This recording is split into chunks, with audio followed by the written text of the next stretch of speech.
Welcome to a discussion of the endgames of the 11th world champion, Robert James, also called Bobby Fischer.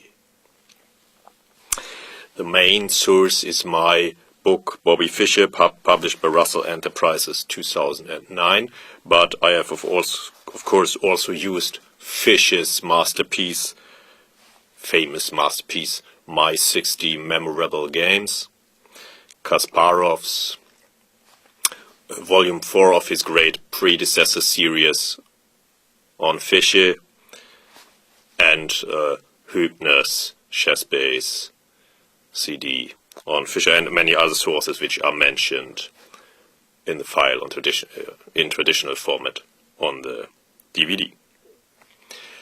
Fischer's technique was excellent, and many were reminded of the great third world champion José Raúl Capablanca. He almost played the endgames like a machine.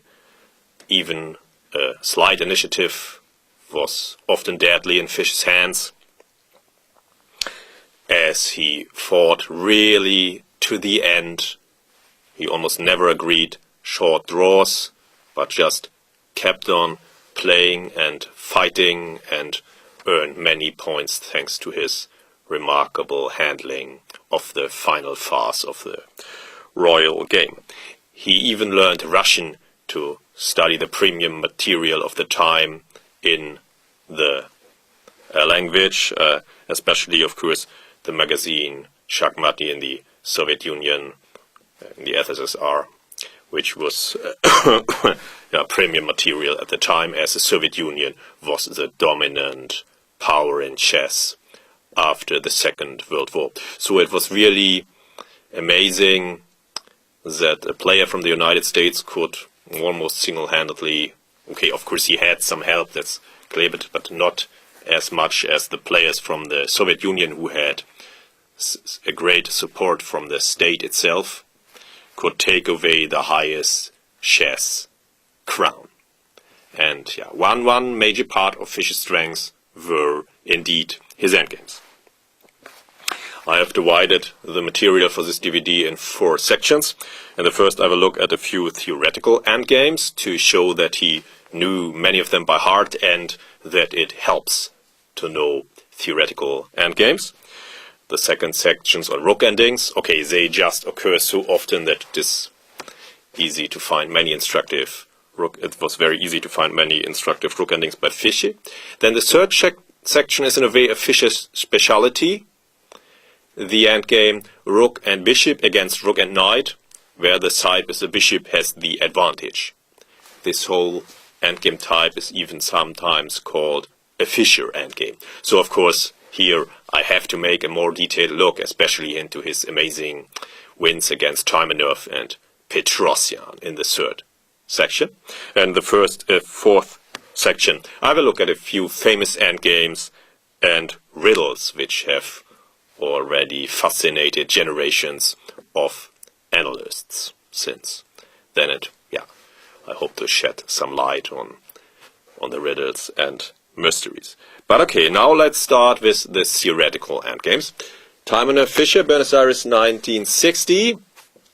And Bobby with black to move. And Taimanov may have hoped here to win, playing against a relatively young American, and often the endgames are not the strength of the youth, but it was Fischer, it was completely different. Bobby drew easily. Okay, bishop e1 is more or less forced, so that bishop takes b4 can be answered by taking the pawn. But okay, let's go a bit ahead. Here it is relatively clear, the stopping diagonal must be seized by the bishop. And against the threat bishop c5, black must play bishop b4. Taimanov went back, and now bishop d6 or bishop a5? First crucial question. Bishop a5. Bishop d6 loses. Now white wins the all-important tempo, and black's king is not in time anymore.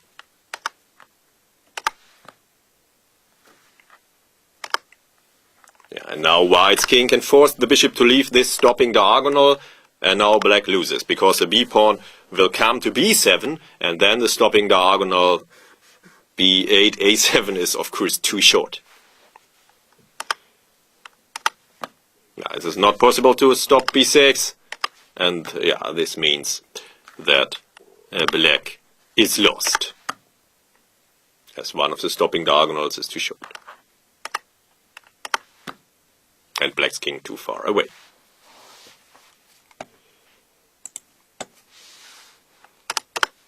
So Bobby played bishop a5,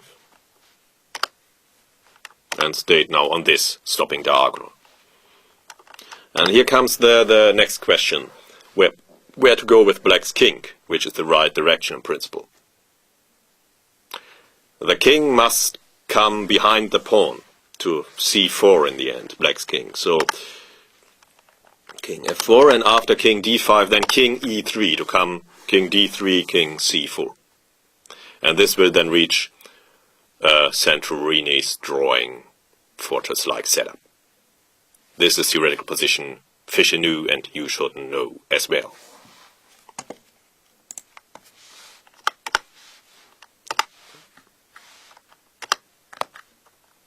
And now black's king is always in time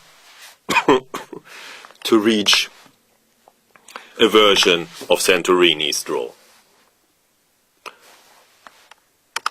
Both stopping diagonals are long enough, we will see in one moment.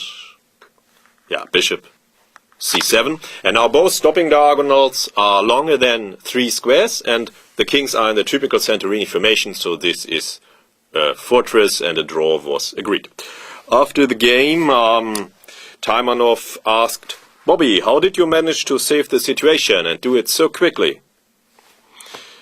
"I didn't have to do any thinking. 7 years ago, your magazine Schachmatny SSSR printed a detailed analysis of the Zen game, in brackets by Averbach, and I just knew all the variations." Yeah, this is really amazing. Bobby had studied this endgame at such a young age, and still knew everything by heart. And I think that this shows already that knowing endgame theory does help. And once you can master and understand it, you will not forget it. And this doesn't change over time, like maybe opening theory, but this part of endgame theory, of course, is completely stable. And sometimes young players don't like to do so much research and learning by heart and looking at endgame theory, but Bobby was different from the beginning. He had started to go deep into the details of the endings, and I think this also helped him a lot on his road to reach the title of world champion.